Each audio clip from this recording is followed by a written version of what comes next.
Assalamualaikum warahmatullahi wabarakatuh.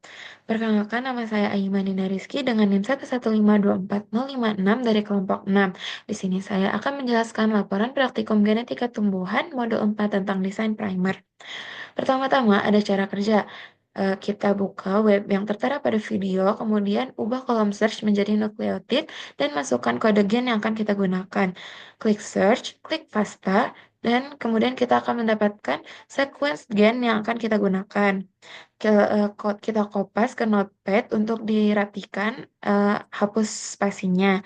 Kita buka web selanjutnya dan kopas kode sequence yang sudah dirapihkan ke kolom yang ada dan kita sesuaikan dengan karakteristik yang kita inginkan.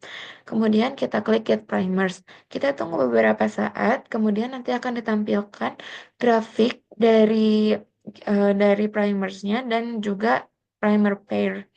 Untuk primer pair, kita disediakan beberapa primer pair yang dapat kita pilih.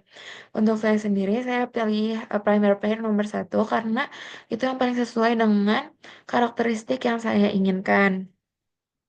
Kemudian ada pasta 3 primer 3 plus di sini, kita masukkan sequence-nya, kita sesuaikan karakteristiknya dan kita akan mendapatkan hasilnya.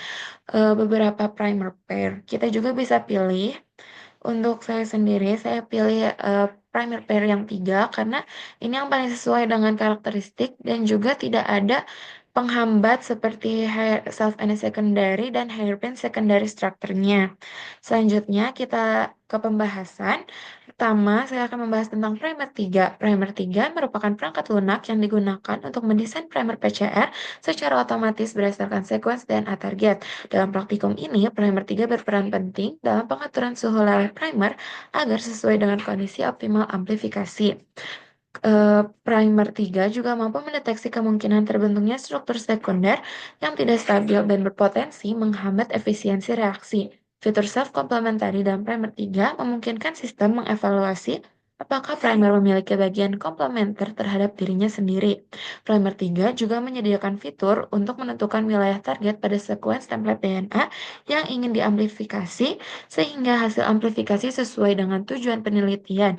Selain itu, primer 3 menyaring sequence pengulangan agar primer tidak dirancang pada wilayah yang bisa menyebabkan amplifikasi non-spesifik.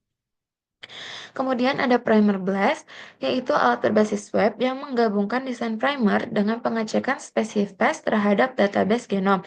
Dalam praktikum ini digunakan dua mode utama. Mode pertama untuk merancang primer yang spesifik terhadap sequence target, dan mode kedua untuk mengidentifikasi target potensial lain dalam genom yang mungkin memiliki kecocokan dengan primer tersebut. Fitur unggulan dari primer blast adalah kemampuan dalam memindai spesifitas primer.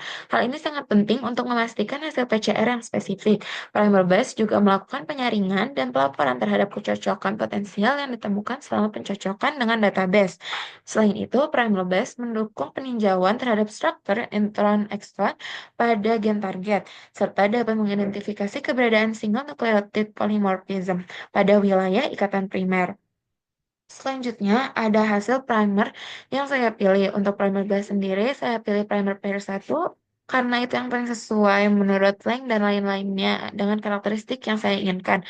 Kemudian primer 3 sendiri juga saya pilih karena sesuai dan juga tidak ada self secondary structure-nya dan juga hairpin secondary structure.